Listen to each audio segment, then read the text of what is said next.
For the kingdom of heaven is like a landowner who went out early in the morning to hire men to work in his vineyard. He agreed to pay them a denarius for the day and sent them into his vineyard. About the third hour he went out and saw others standing in the marketplace doing nothing.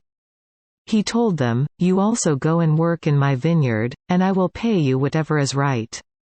So they went. He went out again about the 6th hour and the 9th hour and did the same thing. About the 11th hour he went out and found still others standing around. He asked them, "Why have you been standing here all day long doing nothing?" "Because no one has hired us," they answered. He said to them, "You also go and work in my vineyard." When evening came, the owner of the vineyard said to his foreman, "Call the workers and pay them their wages, beginning with the last ones hired and going on to the first." The workers who were hired about the 11th hour came and each received a denarius. So when those came who were hired first, they expected to receive more.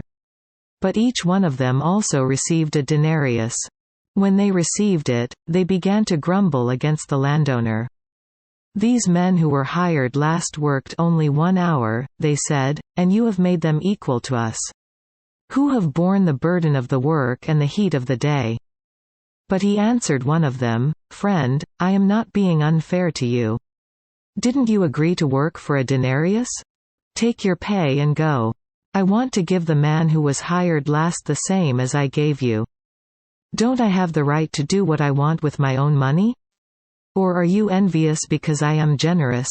So the last will be first, and the first will be last."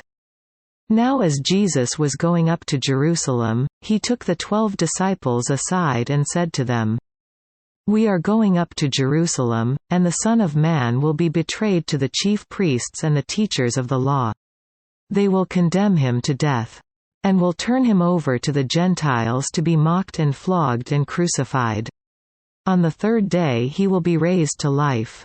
Then the mother of Zebedee's sons came to Jesus with her sons and, kneeling down, asked a favor of him. "What is it you want?" he asked.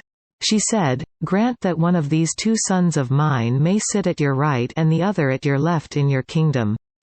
"You don't know what you are asking," Jesus said to them. "Can you drink the cup I am going to drink?"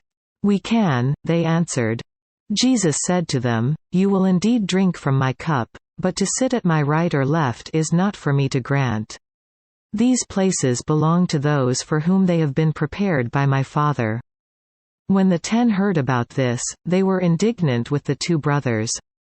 Jesus called them together and said, "You know that the rulers of the Gentiles lord it over them, and their high officials exercise authority over them.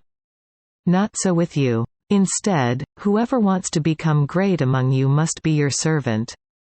And whoever wants to be first must be your slave. Just as the Son of Man did not come to be served, but to serve, and to give his life as a ransom for many." As Jesus and his disciples were leaving Jericho, a large crowd followed him. 2 blind men were sitting by the roadside, and when they heard that Jesus was going by, they shouted, "Lord, Son of David, have mercy on us." The crowd rebuked them and told them to be quiet, but they shouted all the louder, "Lord, Son of David, have mercy on us." Jesus stopped and called them. "What do you want me to do for you?" he asked. "Lord," they answered, "we want our sight." Jesus had compassion on them and touched their eyes. Immediately they received their sight and followed him.